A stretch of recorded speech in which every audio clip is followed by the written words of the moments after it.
Paz e Irmandade, e aí? Espero que vocês estejam bem, bora orar e vamos para esse texto maravilhoso, Lucas capítulo 10, o Evangelho de Lucas. Ó Senhor Deus, Senhor querido, nós te louvamos por tudo que o Senhor tem feito. Eu creio que a gente tem refletido na tua palavra e é perceptível que algo acende em nós. Às vezes até duvidamos daquilo que deveríamos fazer ou não. E talvez isso seja bom, né, Deus? Porque a gente se pergunte todo dia, devo ou não devo fazer? O que é agradável ao Senhor que eu faça com a minha vida? Faz de nós isso como cartas, né? Que o Senhor vai escrevendo aquilo que o Senhor quer, que alguém possa ler e traduzir os teus atos, que a gente possa refletir os teus atos, viver segundo a tua vontade. Para isso a gente precisa muito da tua misericórdia, da tua graça, da tua bondade sobre nós, Senhor. Em nome de Jesus. Amém. Queridos, eu tentei daquele jeito escrevendo na Bíblia, eu achei que ficou meio sofrido aquilo ali, não ficou não? Então, voltei à moda antiga. Vamos lá, a gente vai conversando aqui, vamos grifando e vamos conversando, que talvez aí eu já acabo me perdendo assim, imagina escrevendo, né? Bora lá? Diz assim o texto, começa assim, ó, Jesus envia os 72, ó, Jesus envia os 72. Interessante, vocês sabiam disso? Que Jesus tinha enviado outros que poderiam ser considerados apóstolos, além dos 12? Vamos ler o texto que diz assim, ó. Depois disso, o Senhor designou outros 72, porque ele tinha mandado os 12, lembra? Para ir curando, fazendo os milagres, sinais. E agora ele designou outros aqui, ó, 72, e os enviou de 2 em 2, como ele fez ali, né? Com os discípulos, de 2 em 2, adiante dele, em todas as cidades, os lugares por onde ele estava prestes a ir. E ele dizia, a colheita é grande, mas os trabalhadores são poucos. E aí ele fala assim, vão, então ele está designando aqui, ó, vão, né? Vão, ele está enviando. Quando fala assim, ele enviou, aqui ó, o termo tá enviou, é bem interessante que essa própria palavra aqui, esse termo enviar, pode sugerir que Lucas considerasse esses homens aqui, esses 72, considerasse eles como apóstolos, semelhante mesmo aos 12, com esse mesmo entendimento. Isso é interessante, né? A gente talvez não pensasse dessa forma. E aí ele continua assim, vão, eu estou enviando, ó, ele diz de novo o envio, eu os envio como cordeiros, ó, no meio de lobos. Essa expressão poderia ser como um provérbio, que poderia expressar até que eles estariam indefesos, no meio de lobos, né? Indefesos. E aí no 4 ele diz assim, ó, não saúdem ninguém, aqui ó, vão, não levem bolsas, blá blá blá. E aí ele diz, não saúdem ninguém. Aí eu fiquei me perguntando, por que não saudar as pessoas, né? E aí eu descobri aqui em alguns livros que essa coisa de não saudar ninguém era uma situação que significava assim, pelo caminho, como eu falo, pelo caminho, era para que eles não parassem pelo caminho, para que eles não se distraíssem. Por quê? Porque isso indicava uma urgência nessa missão. Eles tinham urgência. E quando eu falava para não saudar ninguém no caminho, ao contrário, já acontecia aqui embaixo. Ele falava assim, ó, quando entrarem em uma casa, digam primeiro, ó, aí vem a saudação primeiro, que é paz a esta casa. Se houver ali um homem de paz, a paz de vocês repousará sobre ele. Então não sauda o povo no caminho não, mas quando você entrar numa casa, saúdem as pessoas com a paz. E esta paz era sinal de bênção, como uma oração pedindo uma bênção para aquela casa, né? Uma bênção de paz, ou para aquela pessoa, né? Então era em favor, como uma oração em favor daquela pessoa. E aí o texto continua aqui dizendo, né, que eles tinham que ir, o que eles tinham que fazer, e tem a missão deles, que eu até coloquei, eu escrevi aqui do lado, missão. E aí, qual era? Aqui no 9, curem os doentes, que ali houver, diga-lhes, o reino de Deus está próximo de vocês. Aí, essa aqui é a missão, né? Era fazer os milagres, mas também pregar, anunciar o reino. E aí ele continua dizendo assim no texto no 10, ó, contudo, quando entrarem em uma cidade e não forem recebidos, aí ele fala aqui toda uma historinha, e no final ele fala assim, ó, eu lhes digo que naquele dia, então, quem não receber, né, dessa palavra de reino que está próximo, quem não quiser, ele diz assim, ó, naquele dia haverá mais tolerância para Sodoma, olha isso, do que para aquela cidade que não receber a palavra. Sodoma, na verdade, quando fala aqui Sodoma tinha se tornado um símbolo de pecado, né? E o pecado específico que Jesus menciona aqui, provavelmente é essa rejeição aos mensageiros de Deus. Provavelmente é essa rejeição.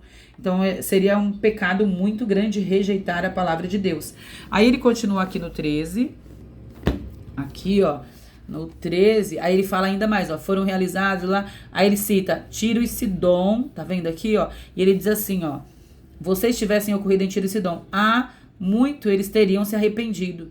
Aí ele diz assim, ó, sentando em panos de saco e cinza. Quando ele fala de Tiro e Sidom, né, e sentado, e ele fala essa coisa dos panos, né, panos, cobrindo-se com roupas de saco, panos de saco e cobrindo-se de cinzas. Para o judeu, Tiro e Sidom eram cidades meramente pagãs, né? Eles eram pagãos. Então, para eles não tinha muito sentido, né? Só que quando foram pregar, algumas pessoas lá tinham sim se arrependido. E nesse caso, essa coisa de cinzas e roupas de pano de saco expressavam esse arrependimento. E o texto está falando disso, tá vendo? Ó, talvez eles teriam se arrependido, mas essas pessoas não, né? Então ele está falando de arrependimento. Tanto é que no 14 ele diz assim, ó. No juízo, porém, haverá mais tolerância para Tiro e Sidom do que para vocês. Por quê? Porque faltou o quê? Arrependimento. Não vai ter tolerância, não, porque não teve arrependimento e foi ofertada a palavra de Deus para eles. E aí, esses 72, eles voltaram. E olha o resultado da volta deles aqui, ó. Os 72 voltaram alegres e disseram, muito legal, né? Ver eles alegres voltando da missão. Oh, Deus maravilhoso. Senhor, até os demônios se sujeitam, se submetem ao teu nome. Achei legal aqui porque tem um entendimento. Não fomos nós, né? Como foi no outro texto que a gente viu dos 12. Senhor, nós fizemos, a gente fez. Aqui não.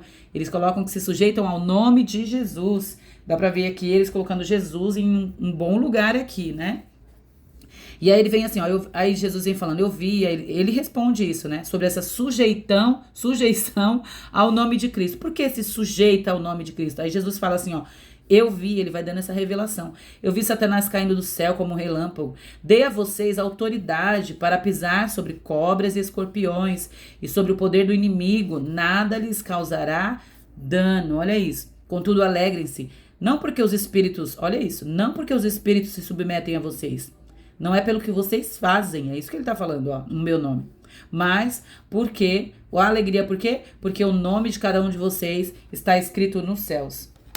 Quando ele fala serpentes, escorpiões, ocasionalmente, né, a gente vê sendo citadas serpentes como uma associação ao próprio inimigo, Satanás, né, ou mesmo aos demônios. E quando fala pisar serpentes e escorpiões, é uma metáfora para, tipo, obstáculos no caminho mesmo, né? Jesus está falando assim, ó, vai ter obstáculo, não se alegra não, vocês têm que se alegrar, não porque vocês venceram os obstáculos, mas porque tem o nome de vocês, ó, o nome de cada um de vocês. Olha isso, está escrito nos céus. Nosso nome está escrito no céu. O seu nome e o meu nome está escrito no céu. É assunto no céu. Aleluia. Louvado seja o Todo-Poderoso. Aí o texto continua assim, ó, no 25. Já tem aqui não, aqui é do Bom Samaritano. Eu já ia pular aqui. É no 25? Deixa eu ver. É aqui mesmo, ó. Certa ocasião, um perito da lei, é porque eu li só o título. Um perito na lei levantou-se para pôr Jesus à prova. Então ele era o quê? Perito na lei. E aí ele perguntou, mestre, o que farei para herdar a vida eterna?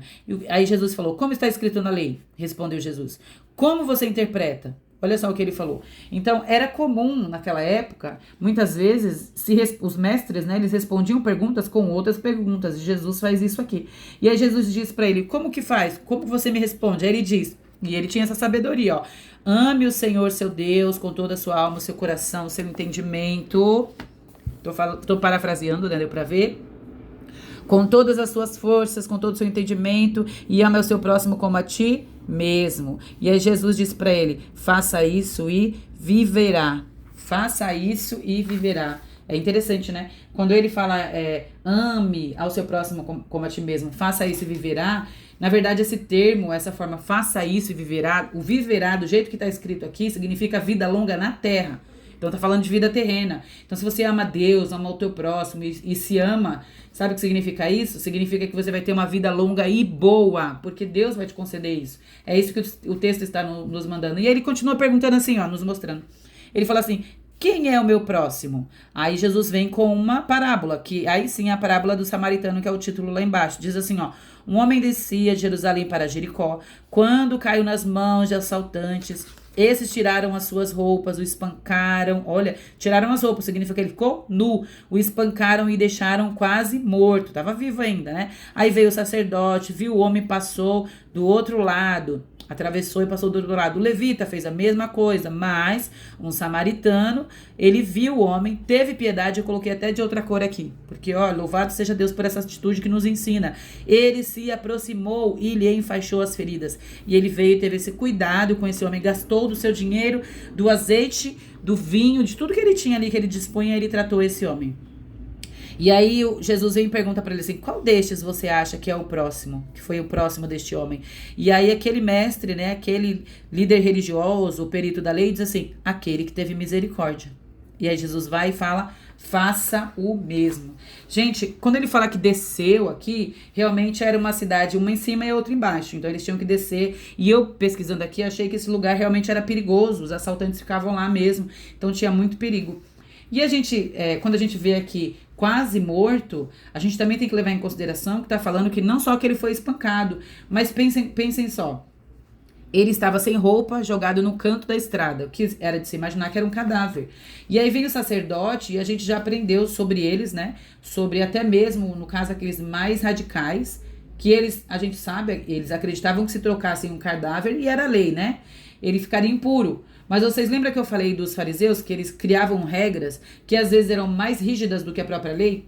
Nesse caso aqui eu fui pesquisar, gente, e os fariseus entendiam que até mesmo a sombra deles, se a sombra deles tocasse no morto, eles ficariam impuros, era um sinal de impureza. Aí explica porque ele atravessou, né? Ele não queria nem que a sombra dele tocasse naquele cadáver. O sacerdote não se arriscaria em tocar em algo impuro, e muito menos o levita. A lei para o levita era mais tranquila, vamos dizer assim, que o sacerdote, mas ele levou muito a sério. E aí Jesus vem e mostra dessa misericórdia que este homem teve, essa compaixão. E eu achei interessante que quando fala assim, ele viu e teve piedade, que traduzindo aqui teve compaixão. A compaixão, quando a gente fala que é mais empatia, mais que empatia, é isso. Os outros viram, talvez oraram por ele, alguma coisa assim, mas ficaram de longe e deixaram o homem lá para morrer. Esse não, esse viu e ele se aproximou. Olha aqui, se aproximou, ele pegou, ele curou do jeito que ele podia ali, ele tentou curar aquele homem. É certo que não foi curado ali na hora, mas aquele tratamento que ele deu, acredito que possivelmente foi o que salvou a vida dele, né? E depois ele teve, claro, um outro cuidado, e a gente vê aí no texto. E aí o texto vem para uma historinha bem interessante aqui, que eu vou correr só pra gente ver se a gente consegue passar. Na casa de Marta e Maria. Caminhando Jesus e seus discípulos, chegaram a um povoado, tá retinho? Tá. A um povoado onde certa mulher chamada Marta o recebeu em sua casa. Casa de quem? Marta. Maria, sua irmã, então Maria, irmã, ficou sentada, achei isso tão interessante, intrigante, sentada aos pés do Senhor ouvindo o que ele dizia. E aí a gente já sabe o contexto da história, que aí Marta fala assim: o senhor não se importa que eu tô aqui fazendo tanta coisa, e aí Maria tá sentada e não fez nada? Senhor, vai lá, reclama, fala com ela, Senhor. Fala pra ela me ajudar. E aí, Jesus vem e fala aqui embaixo, ó: Marta, Marta, você está preocupada e inquieta com muitas coisas. Contudo, essa fala de Jesus é impressionante, ó.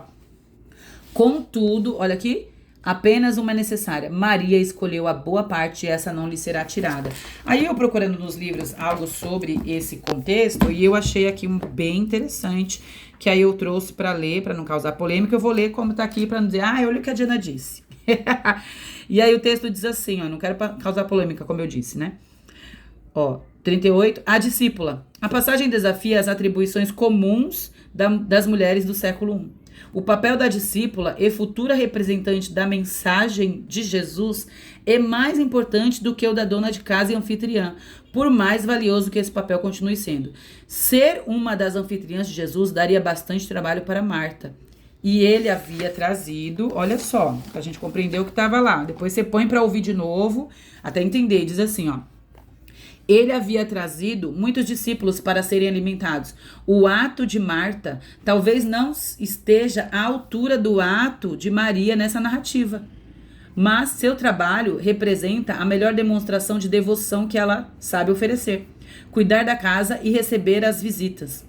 eram tarefas atribuídas às mulheres naquela cultura e proporcionavam a Marta uma maneira de servir Jesus. É verdade, era justificável o que ela estava fazendo, né, gente? Normalmente, aí tá no 39, versículo 39, normalmente as pessoas se assentavam em cadeiras ou nos banquetes reclinavam-se em divãs. Os discípulos, porém, sentavam-se aos pés do mestre. Então, o lugar do discípulo era aos pés do seu mestre.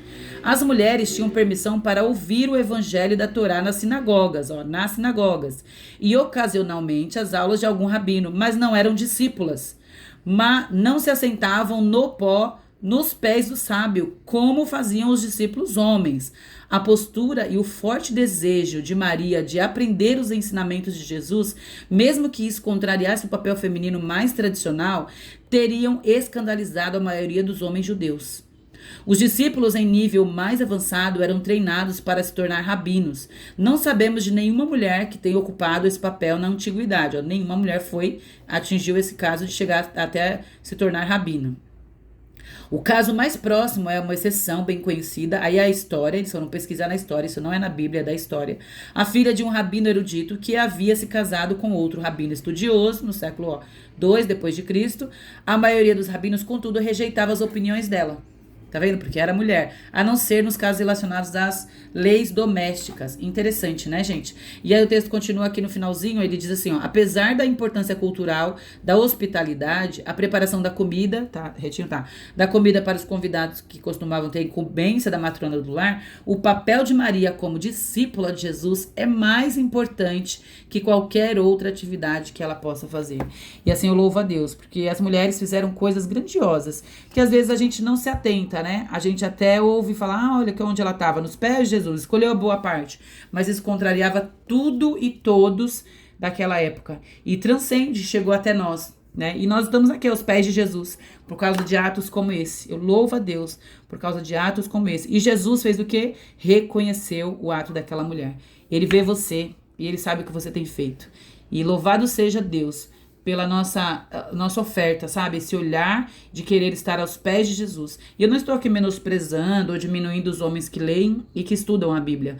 Mas é que, assim, aqui foi uma quebra de paradigma, né? Foi algo assim que não acontecia. E Jesus foi lá e ele acolheu essa mulher e disse que a melhor parte era dela, que estava no lugar que só os homens poderiam estar, né? E ela se rompeu, aliás, ela rompeu o que era de lei, né, de julgamento destinado a ela, que ela tinha que ficar, e até as mulheres pensavam assim, que a gente vê Marta criticando ela por não estar fazendo o que deveria fazer. E Jesus fala que tem uma boa parte que é aos pés dele. Nós temos uma boa parte aos pés do Senhor Jesus. Assim, ouvindo dele, lendo dele, sabendo dele, estando nele, pertencendo a ele. E que o Senhor assim faça conosco, com todos nós, mulheres e homens, a todos nós, que nós tenhamos esse olhar para a Escritura, para um lugar de submissão, sabe? Que a gente se diminua e esteja mais perto do Senhor. Assim nós louvamos ao Senhor com as nossas vidas. Amém!